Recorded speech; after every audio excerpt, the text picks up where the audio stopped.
Good morning, everyone out there in YouTube land. My name is Jared, and this is my channel, Mazda B3K. In this video, we're going to tackle the leaking rear axle seals on my 2001 Ford F250, nicknamed Miss Mildew. Without further ado, let's get started. So I wasn't aware of this until I actually went to start filming a video about replacing the rear brakes on this truck. And I noticed there was a puddle of fluid by the parking brake, which on this vehicle there's an interior parking brake that's closer to the axle seal.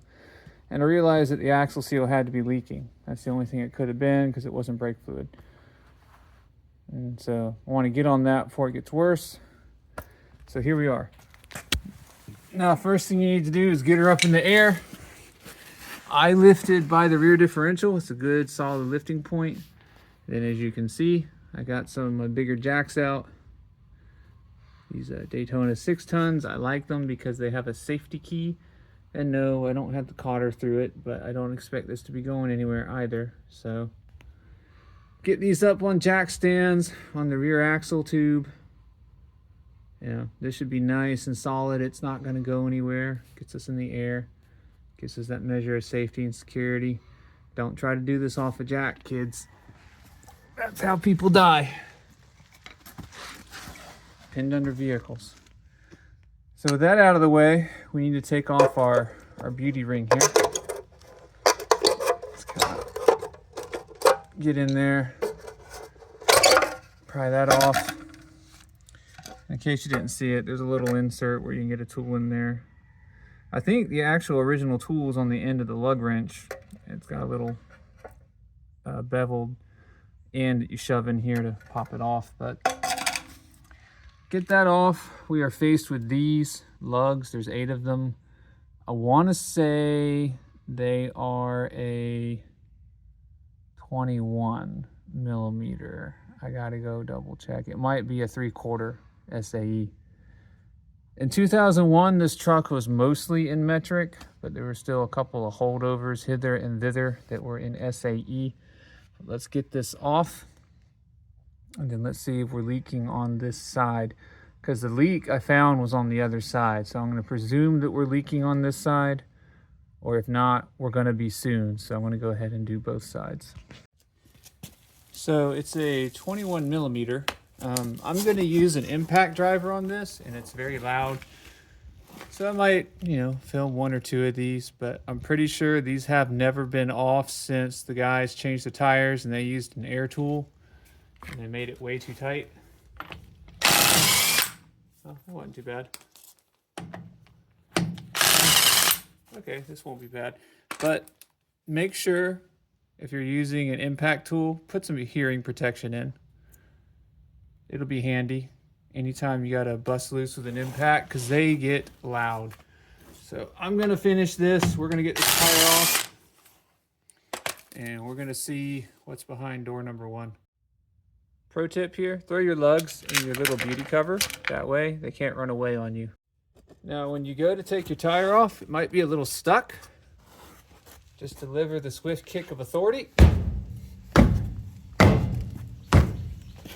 Normally that'll break it loose.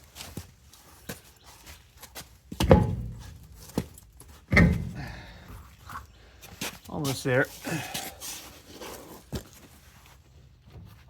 All right, sucker.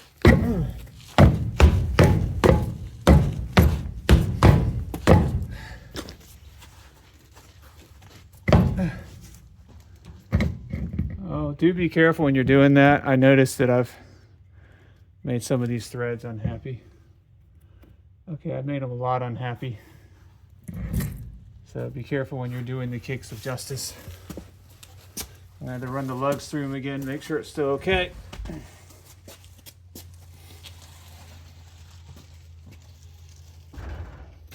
All right, got that off.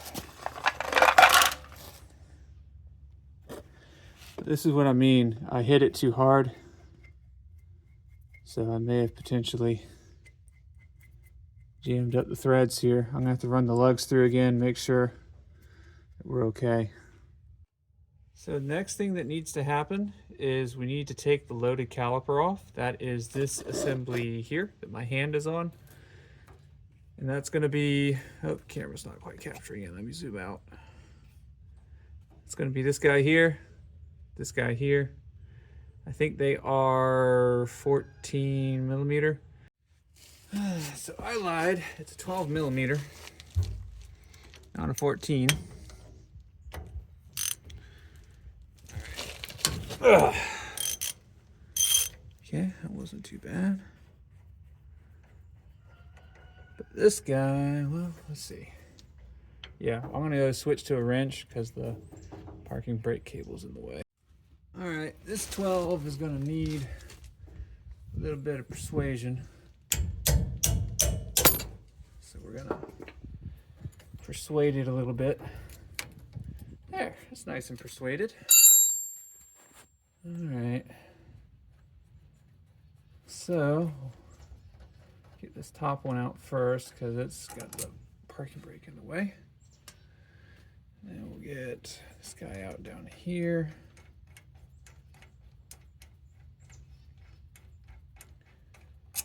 Okay. Now I need to go get that bungee cord. See, this requires a fight to come off or not. Now, I'm down in the south, so I don't have to deal with rust nearly as badly as any of my viewers up north have to. So no, I don't want to do that. I want to get the pads out with it. Actually, no, we're gonna do this without pads. Duh. All right, so we're gonna pry on some stuff. Ow. It's okay, it's just pain. Okay. Why don't I pry on this middle piece? No, we don't pry on the middle piece. The middle piece. Oh, she fights you. There. Okay. So you notice I got this in my hand, right? So what we're gonna try to do, if it'll fit, oh, it will fit. How cool is that?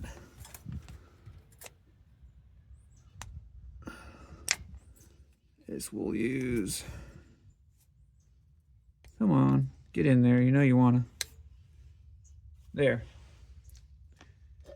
So it's holding enough of the weight that we're not putting undue stress on our line. That's what we want.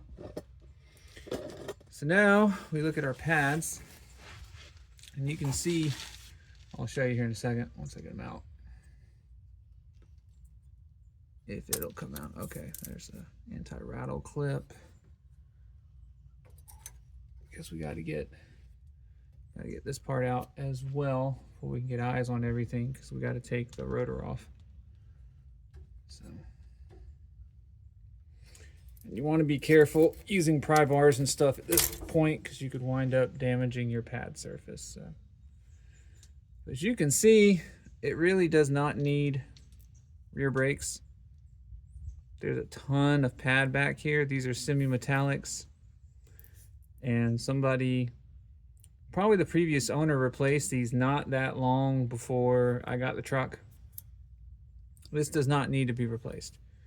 The only reason I am replacing it is because I have the parts, and unfortunately I don't have a ton of good storage room here. So if I let it sit, the boxes are going to rot away, and then the pads probably wind up being no good, which would be annoying. Or maybe I won't. Maybe I'll hang on to them. All right, so this side is going to be a little more annoying. It's got the wear indicators here, so it's a little tighter. There we go. Just kind of spun it out. Again, same deal. That's plenty of pad. These pads have a lot of life left in them. Anyway, we got those out of the way. Our wear indicators are good. They're not bent up horribly. So now we got to tackle these much bigger bolts back here. I think these are 15s or 16s or something like that. Same deal. They need to come off. So once again, we're going to need a little persuasion here. These are 18s, by the way. Yep, definitely needed some persuasion.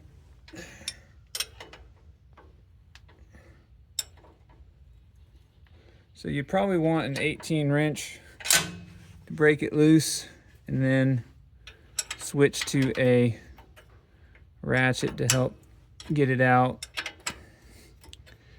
So I'm gonna go ahead and take some of my own medicine here, and I'm gonna get this started.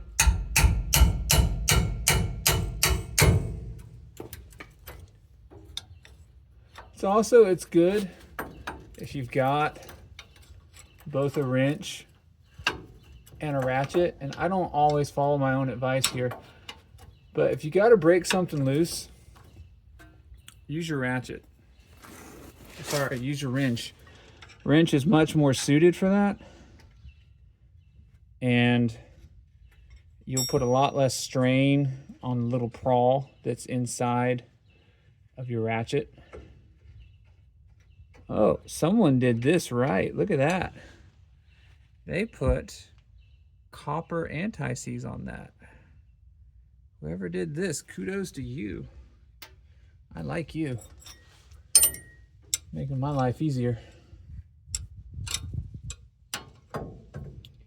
So anyway, I'm going to finish getting these out, and then we're going to take a look-see. We'll get the rotor off. We're going to take a look-see and see what we get. Okay. So now we're at the part, another part that can get a little bit tricky, and that is getting the rotor off. Sometimes the rotor will just wiggle right out, but you'll notice this one here is not wanting to move. So you do not want to take your 4-pound hammer and go after this. You're going to need to give it some bonks, but you're going to need to do it with a mallet, like a rubber mallet, so you don't damage this braking surface, okay? What you can also do is spray some penetrating lube where each of these lugs are. Gotta take a minute, think of the word, and that can help. So that's what I'm gonna do, to spray down these lugs, hit this with a mallet, and maybe I'll get lucky and it'll pop loose without too much of a fight. Other thing here, make sure your parking brake is not on, right? Because the parking brake is in here. If you have it turned on, it's gonna be squeezing against this surface, and I mean, it's not gonna go. Now, I can't turn this by hand, but I also can tell you the parking brake is not on. I'll go double, triple check that, so I'm not whizzing into the wind, so to speak. But that's what we're gonna do. All right, so a little bit of mallet work, some spray, and there we are. It's off. Now you'll notice this whole thing is wet. That's not supposed to be wet. You'll also notice we have this. This is not the penetrating lube that I just sprayed in there. This is gonna be gear oil from the differential. So this seal is also leaking on this side. And I don't have a very good sense of smell, but you should be able to take this and get it up to your nose, and it should smell sulfurous. You should be able to smell the sulfates in the gear oil. So this side is also leaking. This is probably why my parking brakes don't work that well, because the surface is compromised because it's wet with gear oil. So there you go. Which means we got to do what we came here to do today. Okay, so there we go. A little better zoom here. These are 18 millimeter.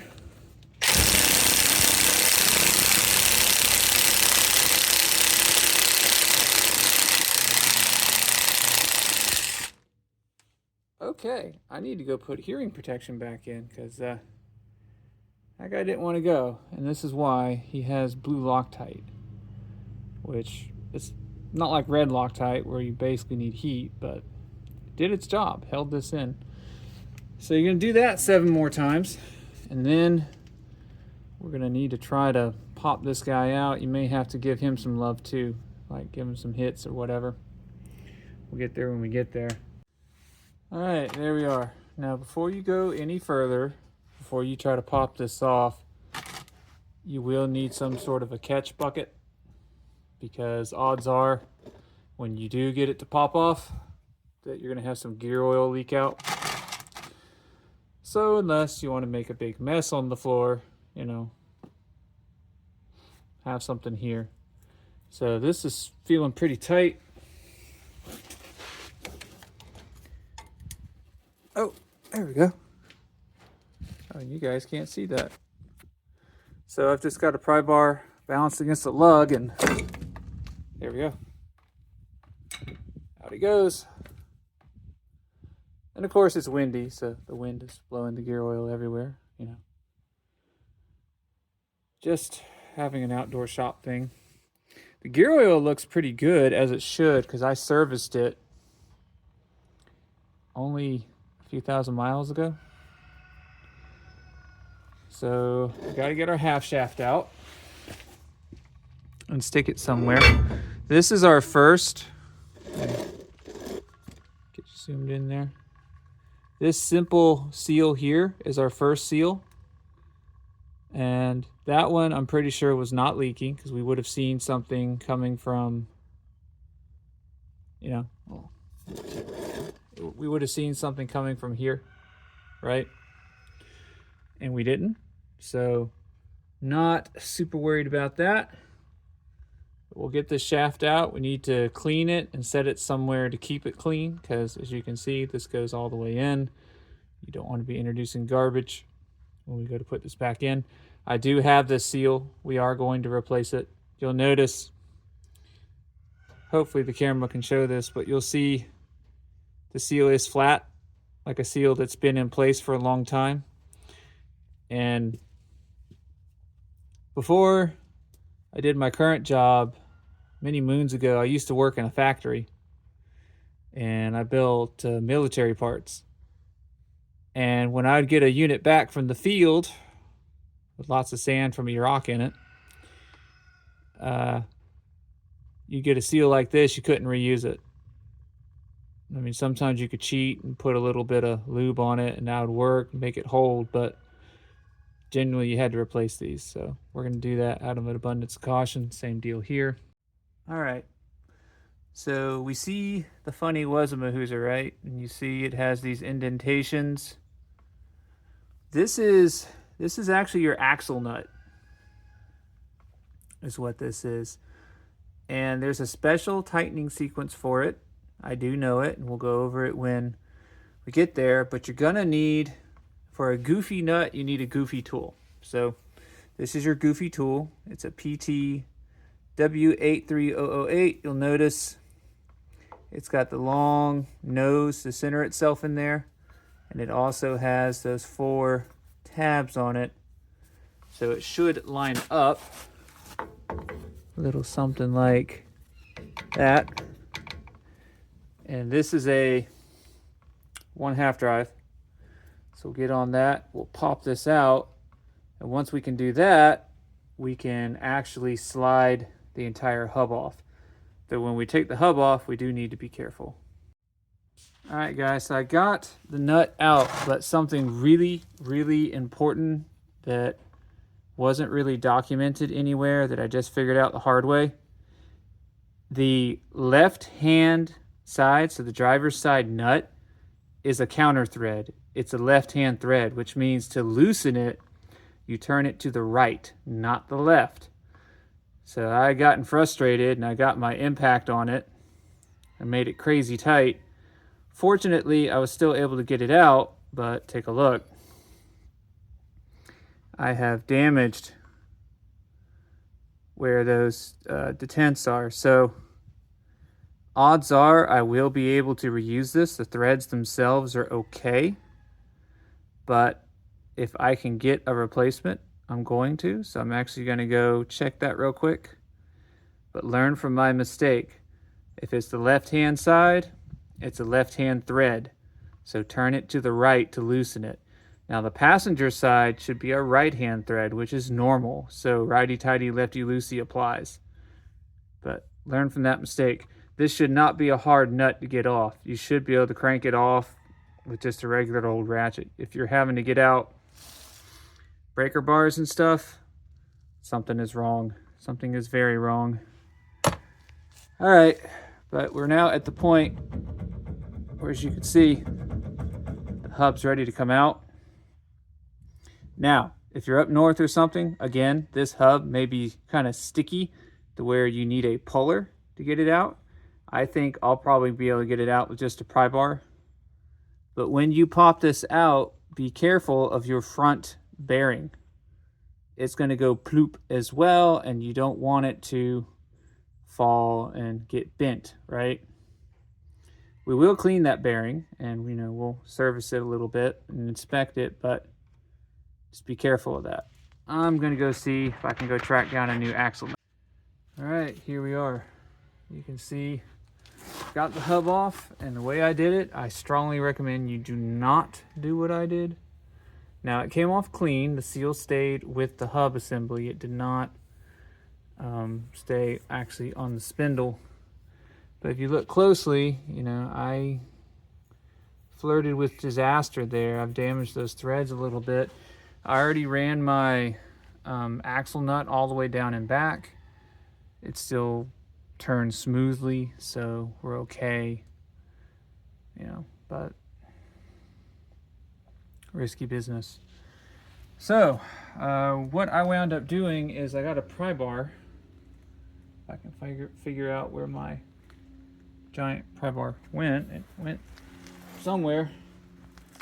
Anyway, I'll show you with the little one. Basically, I got in and I got behind the hub about right here, and I pushed, which I couldn't move it. Oh wow, I sent it all the way over there. I couldn't move it with just my hands, so I got my legs in on the action and I gave it a swift kick, and that got the hub off the taper, but it launched off the spindle. It was not in any form of a controlled manner, and then it went bonk. Now, fortunately for me, it looks like I got away with it. This is our original seal. Now, this might be where our leak was. The seal has failed right here. That could have been me. I'm not sure which. But in any case, this is our seal that's going to have to come out, or a piece of it. Yeah, see that? That's the seal. We'll get that out over at the vise, and then we're going to need to clean this up.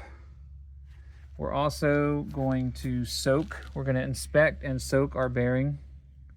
See how the bearing got dirty because it hit the ground. Now, fortunately, it does not appear to have gotten damaged. This is a pretty sturdy bearing. And it looks like it's in really good shape. So that's cool. But we'll clean that in some gasoline, get that nice and clean. And then I'll show you how to oil her back up. And then here are the two pieces of our actual axle nut. So it's two pieces, not just one. And I think, well, I'll have to figure out the detents here, because it's like a 1, a 2, and a 3.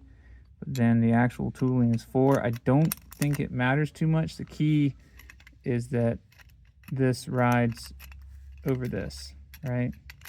But it's a 2-piece thing. It might be it goes like this, if it'll fit in. It doesn't appear to want to, so I guess it goes like this. Yeah. And that's the full, yeah, that's the full thing. And in my case, half of it got stuck on there, half of it didn't. And that finally came out when I popped the hub out. So hopefully when I go do this on the other side, I don't launch the hub into orbit, because my actual pry rod wound up all the way over there. So yeah, I got it. Though you'd probably be much better served to get the big puller that you're supposed to have that I don't have. I didn't think I was going to need, but it really was just stuck on this taper. Anyway, I'm going to clean the fuzz off the camera. That's why the visuals look a little funny right now. And I'm going to go ahead and get this soaking and get this soaking and clean this up. And then we'll inspect bearing and we will go from there. All right, so instead of using a pry bar and blasting this into orbit, I have a generic 3-jaw puller from Harbor Freight. I've got an adapter from that other bearing puller kit I have. Drops in just fine. Keep an eye on it and make sure that it doesn't, poke all the way through. And then I'm going to use an 18 to kind of twirl this. And I know this isn't on super tight, so I should be able to pop it off relatively easily. And that worked perfectly. No muss, no fuss, no drama, no scoring, no nothing. Just came off nice and simple. So that was an excellent upgrade. Alrighty, so while we're letting those bits and bobs soak, we're gonna give some attention to these rear brakes that are completely smoked, these parking brakes. So I've taken some pictures of our springs and our star wheel, our adjuster, right? Which from the feel of things, it might be totally locked up. And we're going to go ahead and pop all this apart. It looks like to take the actual pads off, the pad pins or J-hooks or whatever you want to call them. Looks like we got to turn them. That releases this clip. And then the clip pops off and the clip pops off, and then you can just take the whole assembly off. But we got to take care of this first before we put our hub back on and everything. All right, guys, I'm going to show you this on the ground because I kind of had to figure this out. All right, so here's an exploded view, there we go, of our drum brakes. Now, check this out. We have a small spring here, goes across at the bottom. So what I did, firstly, is I took these clips off, like I said, take some pliers. The pin goes through like this, right? And then the camera will focus. You turn it 90 degrees, the pin slips out. So that's the first thing I did. And what that let me do is it gave me a little more wiggle on the bottom. We have our star adjuster, which turns out in my case, mine was fine. As you can see, it's moving just fine. So I backed that all the way in, which gave me a little bit more wiggle room at the bottom, right? Because this goes from here to there, like that. And it goes in this orientation, so I put it back like that for a reason. And once I did all that, I was able to take these pliers, get in here about right there to move the spring out of the way. And because I was able to squish the bottom in a little bit, there was not a lot of tension on the spring, so then it was out of the way. Now your real challenge is this. There are two springs at the top. This one is on the back, okay? And it goes in this orientation. So you notice you have a long and a short. So at least on the driver's side, this is the orientation of that spring, and it goes in the back and it hooks like that to like that, okay? And this is what you can see from the front. It's not very easy to do. So what I did there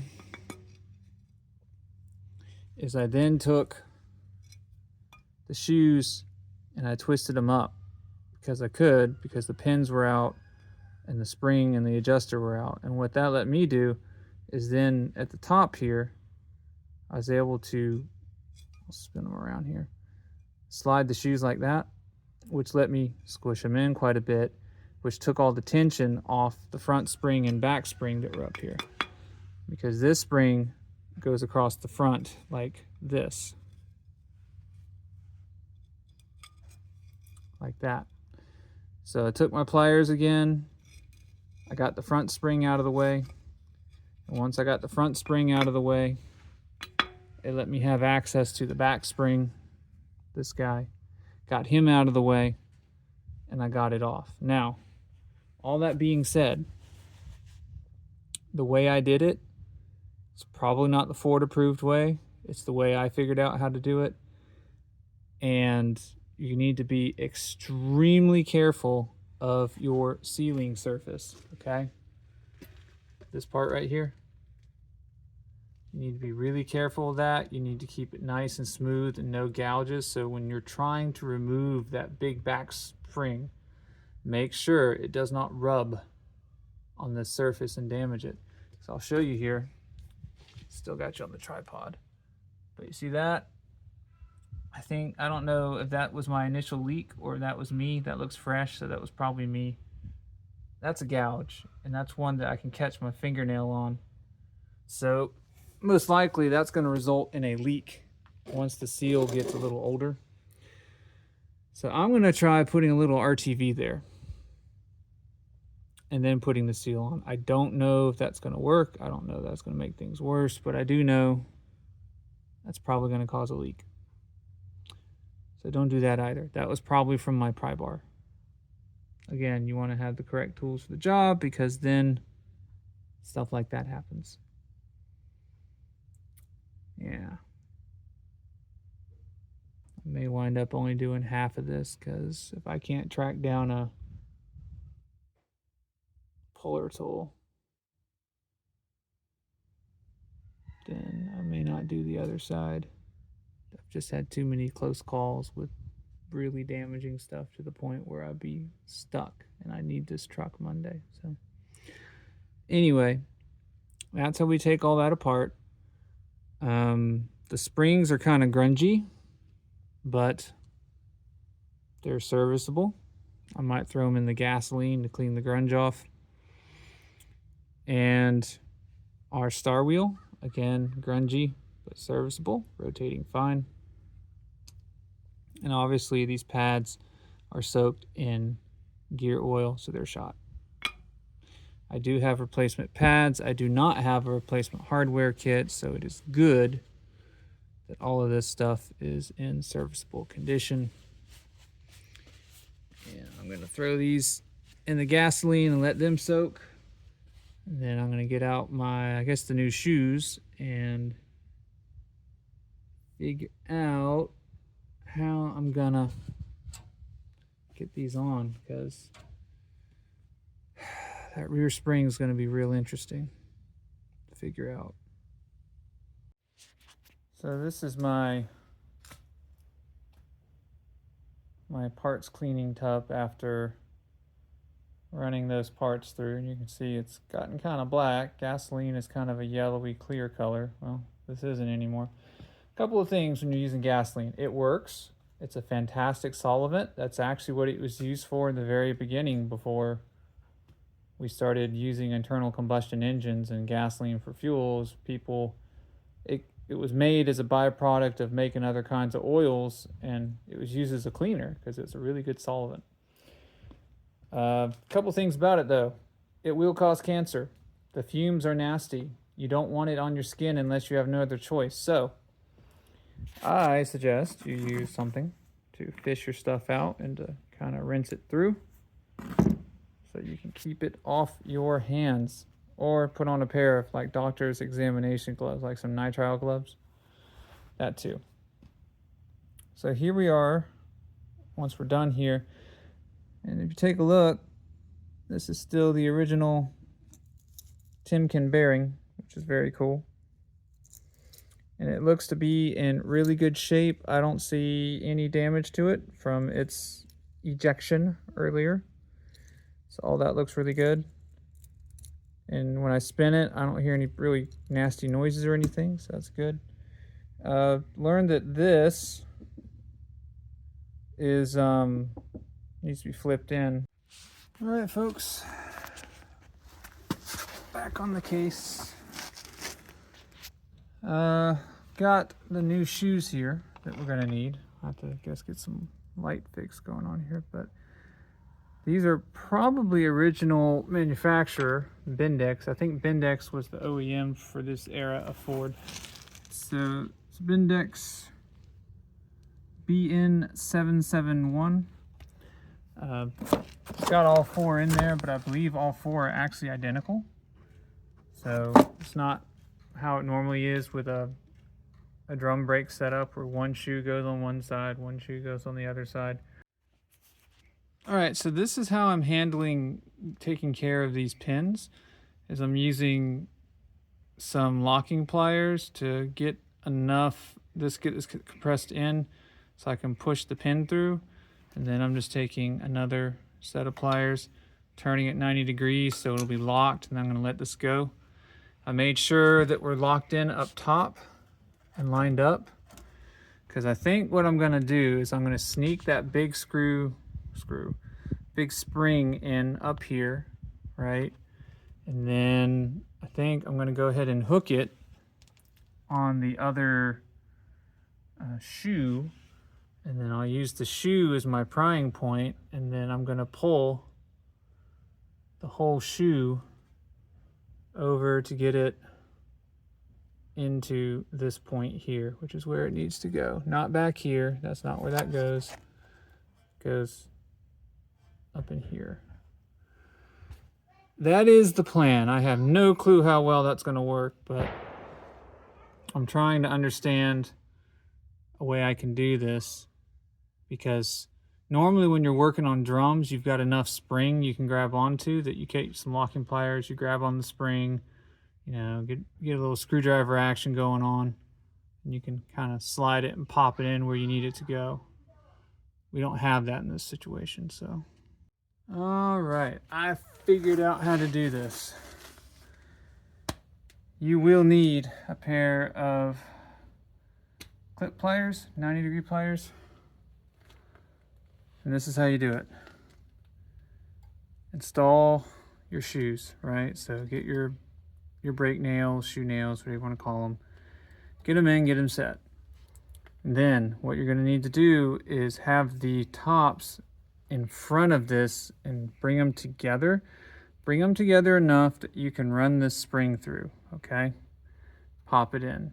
Then, starting on the side, because this is going to change side to side, right? The side that's got this long metal piece. Start on that side, because that one's going to be harder. Get your pliers in, hook them in like this. Pull back. Lots of grunting. Get it into position. So then get this popped in position, and then repeat the step over here on this side. Like this. Pull it back. Get it seated to where we are now. So now tops are seated, and I'm probably going to have to shove the spring up a little bit on this side with a flathead and maybe a mallet, you know, so that way I can make room for the front spring. But to me, that was the hardest part of all this, was figuring out, well, how do you do this, right? Well, I figured it out. That's how you do it.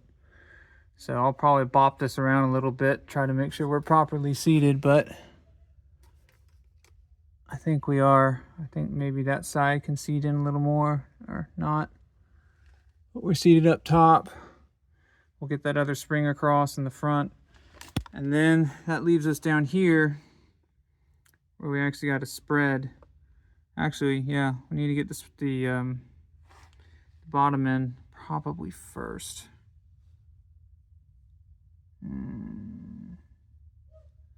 I'll have to tinker with it, but basically that was the biggest question I had about all this. How do you get that spring in? And that's how I figured out how to do it, and I managed to do it without damaging this sealing surface. So what is that? That wasn't me nicking anything. I don't know. Probably the fact that this is approaching 30 years old. Okay, I'm gonna keep working at this. All right, folks, somehow I figured out how to do this. So the inside spring goes in the top, at least according to the photos I took before I started. I've made sure that everything seated. This was pretty straightforward. Hook one side, get it seated, take some pliers, pull it over. You may have to take something, kind of tap it in a bit so that it gets far enough in to actually hook properly. Wear safety glasses when you do this, because you know this is old hardware. Spring snaps, you lose an eyeball. Don't do what I did. This has been a pretty good cautionary tale episode. This spring, doesn't matter which way you put it in, it's gonna interfere with the star wheel, and that's just how it is. That's what I saw in my photos before I took anything apart. But make sure your star wheel, we're working the driver's side, so the star wheel should be pointing towards the back, towards the rear of the vehicle. If we were working the passenger side, I think it'd be flipped. But for driver, that's what we have. And all right, the brakes are rebuilt. I'm gonna spray these down with some brake clean to get the grease off from my hands from working on it. Everything appears to fit. Everything appears to look good. We're not gonna adjust anything until we get our rotor back on. And then once we get our rotor back on, we come in through the hole. Actually, no, this has got its plug in. Let me see. Well, I say that. Oh yeah, there it is. Okay. So, I don't know if I can show you at the light. There is a, see that plug back there? You take that out and then you feed a screwdriver through there and then you rotate your star wheel. And it'll want to go only one way, because to go the other way, you basically got to pull this spring out of the way. And we're going to have to readjust the parking brake after we redo both sides. Because now I know how to do this. It's not so scary. I have a process. It's not fun, but I have a process. So I had to label these at the Ford dealership. They were the only ones who actually had the part. But this is how it's supposed to look. You're supposed to have that smooth side, and then you can't see anything because bag. This one's, use the other one. This, see this inner part that's separate, got separated on mine? It's supposed to be together.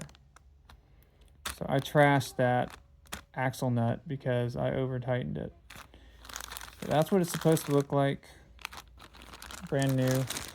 These should not be terribly hard to get from Ford, because essentially every Ford F250 and 350 from 1998 to today uses that nut, that exact nut.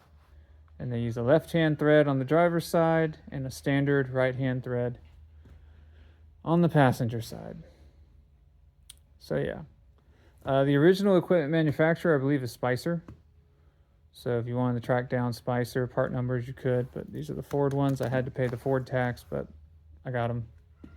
So there you go. Okay, so I got the seal out. I used a screwdriver from the side. You can very obviously see where I came in, so do not do what I did. Like I said, cautionary theme this whole time. Odds are this side's going to leak no matter what I do. I got a couple of things I can try to prevent this, but I screwed up. The good ones are designed with this layer. This is where the actual seal sits, and that orange layer is going to get kind of adhered and smeared, and that is thick enough that it should plug that up. This is where our seal actually sits. Well, you got, this is like a secondary, and then this is your primary right here, right? And it's going to sit like this. And you see that orange stuff, it's going to get smooshed down in there.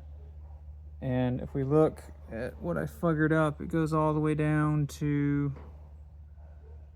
it doesn't go down to the primary sealing surface, which is good. It's all in the secondary surface, which not so good, but hopefully between that and the RTV idea that I have for the spindle, this is not going to leak for a while. And if it winds up leaking horribly, then honestly, and this is the dumbest sounding thing ever, but it would be cheaper for me to go out and buy a whole new brand new rear end from a junkyard somewhere or a salvage yard than it would be to pay somebody to fix this correctly. to put a new spindle on it. That's how silly this all is.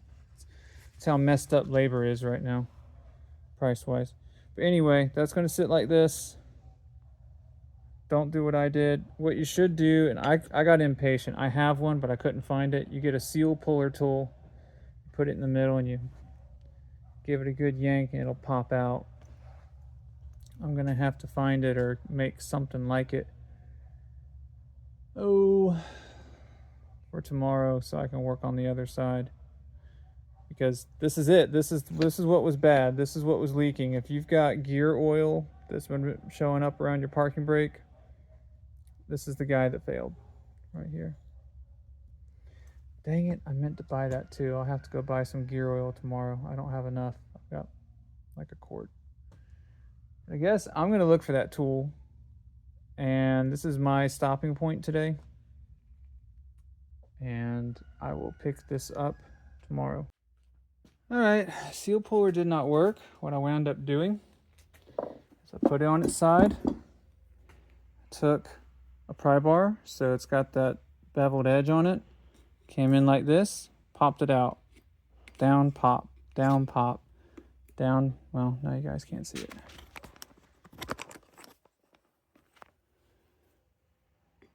Down, pop, and I worked all the way around, then I was just able to pop it out.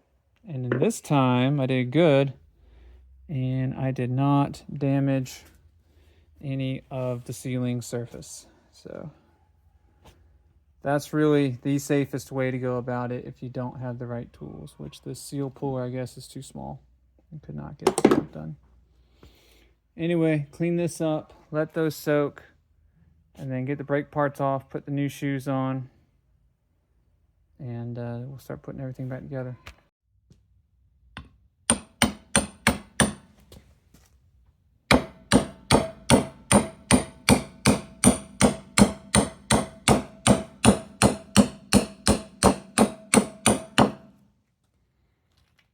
And you're gonna have to give it some tippy taps, right? As you can see, seal's gone down some, but we still got a ways to go. So I'm gonna keep working on this, and I'll bring you guys back. And there you have it. So seal is now set. You're gonna want to look around the perimeter. Make sure you've got it all the way down and even all the way through, because if it's not seated right, it's going to leak, right? Now the good thing about this seal is because it is so big, it's a lot easier to put in. It's kind of counterintuitive, but little seals can be really annoying to seat correctly, but the big guys, not so much. They tend to just go in all right as long as you don't go nuts with them. And this one I had to put some muscle behind to get it in, so. But it is firmly seated. And notice this rubber bit doesn't, it floats. It's supposed to float, but it's in, it's good. And that should be it, because this rubber seal, what it's for is it's supposed to sit against the spindle on the truck, and then that orange seal is your final oil seal. So if something gets past the spindle here, right? Well, it's supposed to get past the spindle because you want it to get down to your front bearing. But anyway, we're in. And hopefully the oil seal holds. Okay, let's talk about these half shaft bolts.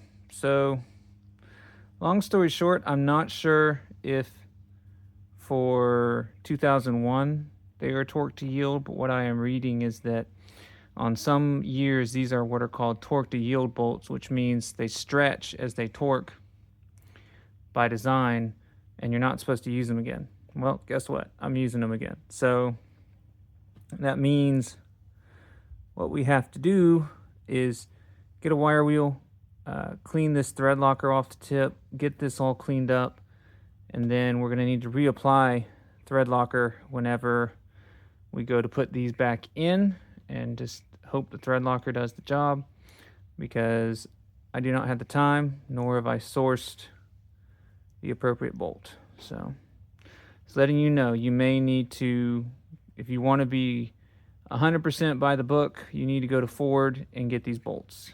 If not, clean them up, thread lock them, we'll use them again.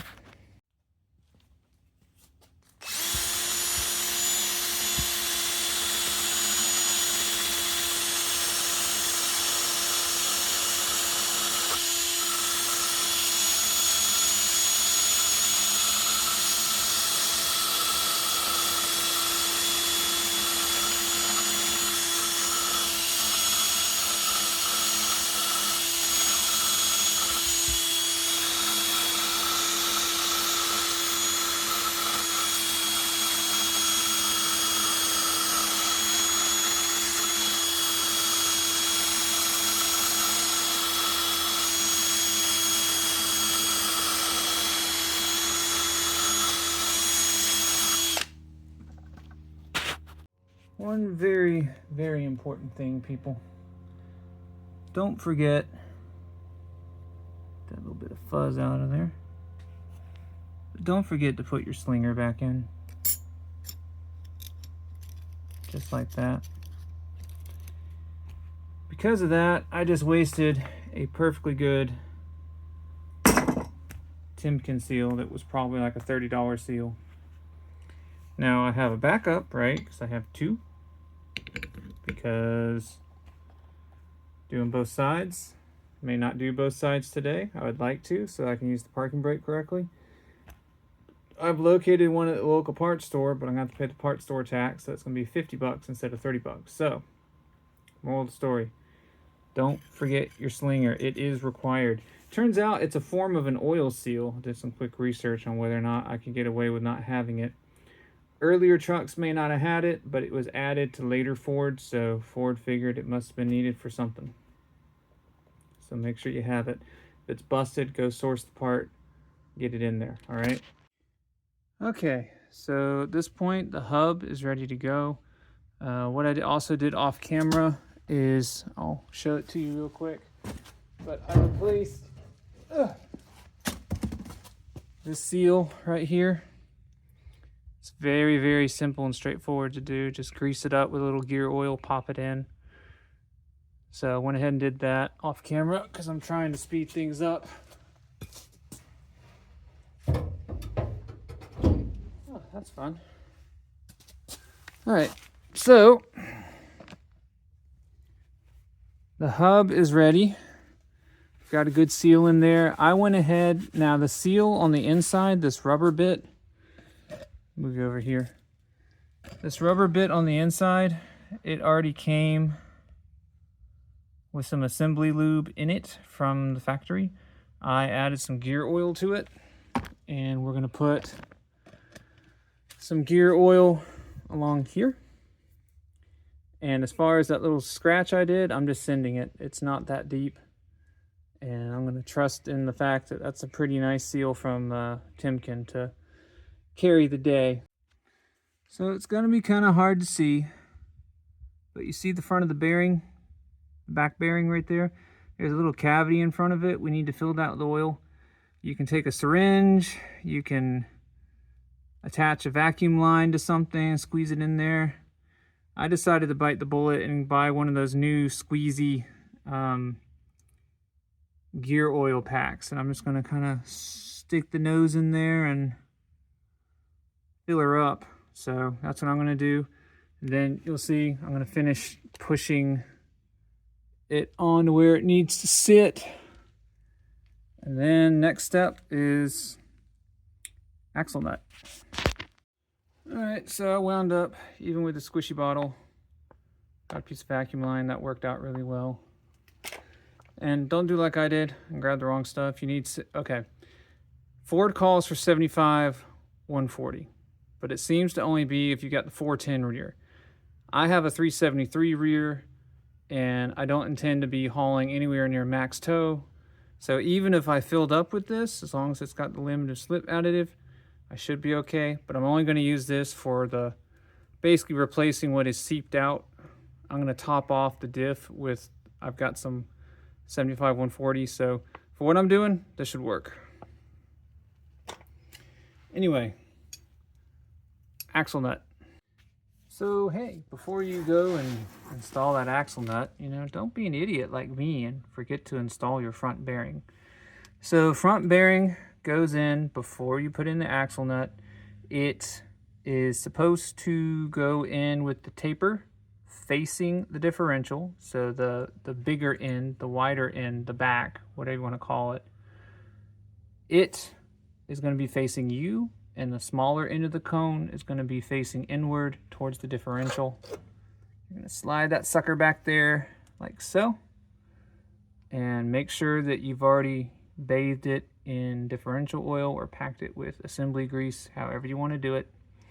Get that in, then put in your axle nut and do everything else that you'll see in the next segments of the video, because I was an idiot and skipped this. Anyway, continue. Remember, this is a left-hand thread. We're going to go ahead and take that out. So we go to put this in. Right, it needs to be aligned on its little groove here. So that's going to go like that. Oh, come on.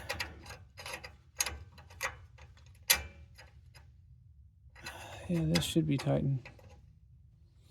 So let me get that seated. Get this started.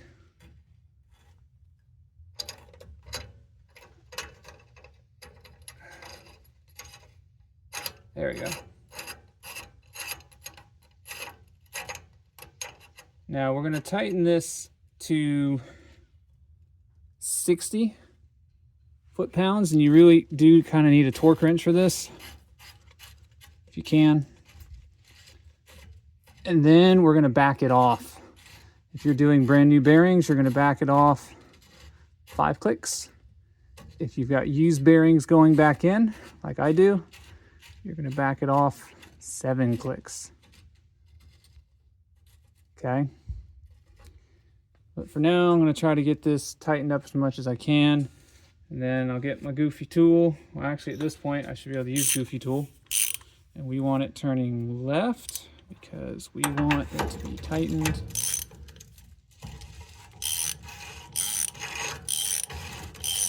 Do not use an impact. That's how I got myself in trouble in the first place.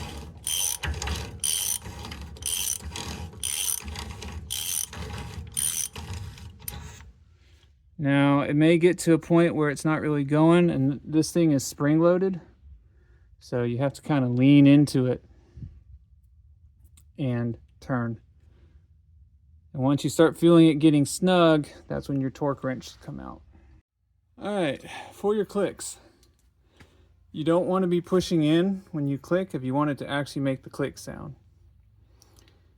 And even then, you may hear the click, you may not. You're going to feel it. And ultimately, what you're going to do, if you manage to get it to tighten, say at 12 o'clock, you should expect it to go to about there. Somewhere in here will be 7 clicks. And you can kind of count it out, right? 1, 2, 3, 4, 5, right? So somewhere around here. And your end result is you can turn it. Whoa, sorry. So you can turn it. And I've checked this 3, 4, 5, 6, 7 times. And you know, it'll turn, it's not gonna freely spin. In the sense that you can just do it like Wheel of Fortune or something. But the big thing you want to check for, and they have a fancy tool basically to check for run out, side to side play. I don't have that. Just shake it. And I got nothing, no wiggle at all. So I'm going to say that this is good, and we are ready to put the half shaft in. So let's do that. So with the half shaft, we just kind of guide it in. It is splined at the end, so once we make contact, we probably have to wiggle it a bit to get it to engage. Right?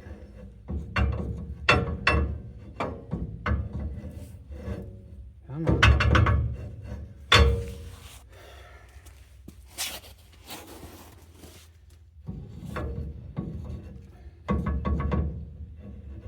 You think that's how it's supposed to work. It does not seem to want to go. There it goes. Alright,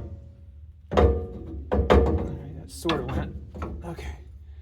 Now you're going to have to rotate, probably rotate the hub a little bit to get it where you need it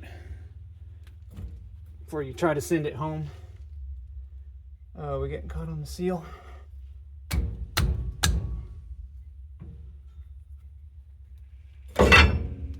Alright, so I'm going to work with this. Try to get, maybe put a little more lube on this so it'll go in.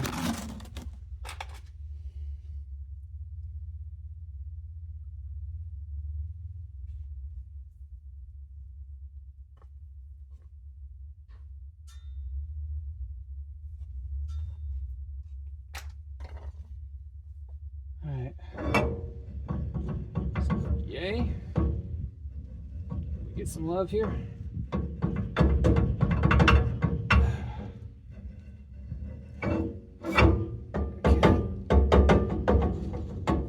First part. There we go. So you spin that around, and at this point it looks like we're engaged. I can't push it the rest of the way in.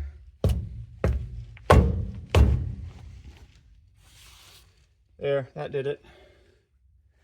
A little bit of boot action, and we are lined up so our holes look good. And we can go ahead and put our bolts back in. And I'll go over the torque sequence, because here's the thing. These are torque to yield, so the torque sequence from Ford's kind of out the window for us. The key thing is we need to put Loctite on them, and we need to torque them in appropriately. And that's about that. And once this is back on, you know, we can slide our rotor back on and actually get the brakes rebuilt over here. And this side will finally be done.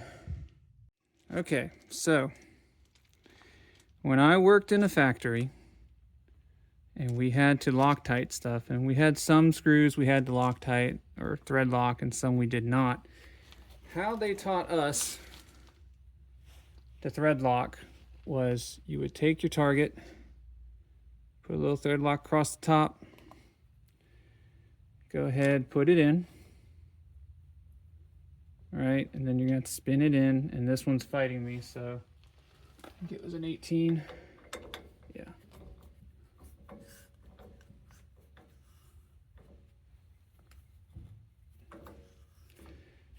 Get a little bit of persuasion here. So we'll get it some of the way in, and you know, we'll do that final torque. Probably these threads are still a little gummied from the old thread locker in there. I can't do a lot about that because I don't have a thread chaser. So we just gotta get it in and do the best that we can. Line things up best that we can and rinse and repeat. We'll get this in.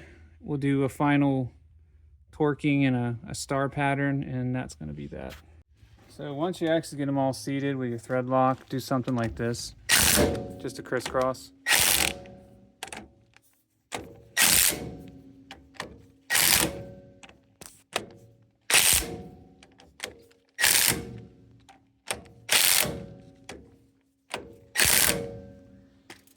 And that is good enough for me. So now we've got our half shaft in. We have our bearing seated. And at this point, if you're like me and the vehicle's in park, it shouldn't turn right now. I need to go put it in neutral. But half shaft should be engaged with the differential again. So I guess I'm gonna go put it in neutral, make sure I can spin this and make sure everything's spinning okay. If that works out, then I'll start putting the rotor back on and put the brake system back together.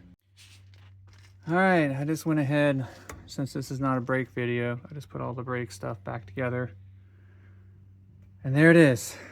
One side is finally done. That was a little ridiculous. And a lot of it was me making unforced errors. So I'm gonna check the clock. I'm gonna make a decision on whether or not I'm gonna work on the other side. I'd like to, so that way the parking brake is even. But we'll see, because this thing's got to be ready to go 4 a.m. tomorrow. So anyway, there we go. Make sure when you put your caliper on that the bleeder's up top. If you have it down here, it means you've installed it upside down. Not so great. The caliper side, at least on my application, the caliper side brake pad has an extra metal shim on it. Make sure that that pad goes on this side where the pistons on the caliper are. That's it. That's how we do it. Now, good morning, everyone. Actually, it's good afternoon, but today is still a new day. So we're wrapping up things after doing our rear hub seals and checking the bearings and replacing the parking brakes and all that good stuff, right? So we need to adjust aforementioned parking brakes, because right now I throw it all the way down to the floor and it just barely begins to bite. So we need to get these rubber plugs out so we can get to the access hole. All right, like that. And then if you look in there, you should see, it's a little tricky to tell because of the lighting, but star wheel is on your left, and you're going to take a screwdriver, give it a few turns, and then you're going to do the same to the other side, and then check your brake, see how it feels. It should only go one way. There's a spring that's kind of keeps it from going the other way, so looks like we need to go up. All right, so after giving it probably 15-20 clicks on each side, and a click would be that you get one tooth on the sprocket past the spring that's in there. We went from me being able to easily push this on the floor to it gets about right there and it gets tight. You really have to push to get it going any further. So let's see what we get. Put it in reverse. Okay, we're not going anywhere. I like that. Put it in drive. We are not going anywhere. That's a huge improvement, because after I redid the brakes, they barely grabbed at all. It would barely stop it in reverse and would not stop it in drive at all. So I'll consider that adjusted and a good repair. So don't forget to put your little, I actually lost one of these and then I found it again. Don't forget to put your little weather caps back in to seal off weather. So, but we'll call that a good repair on the brakes. That relieves the final question of, well, did we seal everything up? Did we blow the bearings up on the truck, right? All the work that we did in the hub. And I'm happy to tell you that no, we did not blow anything up, and no, we are not leaking. I'm filming this about 4 days after I got all the hub work done. And over that time, I went on a 1,600-mile trip to go retrieve that, which is going to have its own video pretty soon. And everything just worked. No funny noises out of the rear end. As we were driving, we'd stop for gas. I would check the feel here. Didn't feel really hot, excessively so, or anything like that. I checked the differential fluid level after we arrived at where we were going, so that was about 850 miles in. And the fluid was actually slightly overfull because I had left it overfull. And You know, I checked it. It was great. The color was good. There wasn't excessive metal. It was fine. And then we just got home. No issues, and that was with pulling 5,000 pounds of this behind it. So we got it, guys. We nailed it. I mean, I'm going to do some editing for clarity so that the video is straight for you, but successful repair on all counts. All right, guys, that's going to do it for this video where we successfully changed out the rear hub seal and we took care of the wasted parking brakes. And we went over how to take care of your bearings and put it all back together. We even covered the funky axle nut and how that works. So if you found this video interesting, if you found it entertaining, if you learned something, please consider liking, sharing, and subscribing. That does allow me to grow the channel and bring you more projects like this. Please also leave a comment. I like to read them. I like to reply to them, and I like to learn from them. And lastly, guys, as you see in these videos, I do make mistakes, so you don't have to. I'll catch you guys next episode.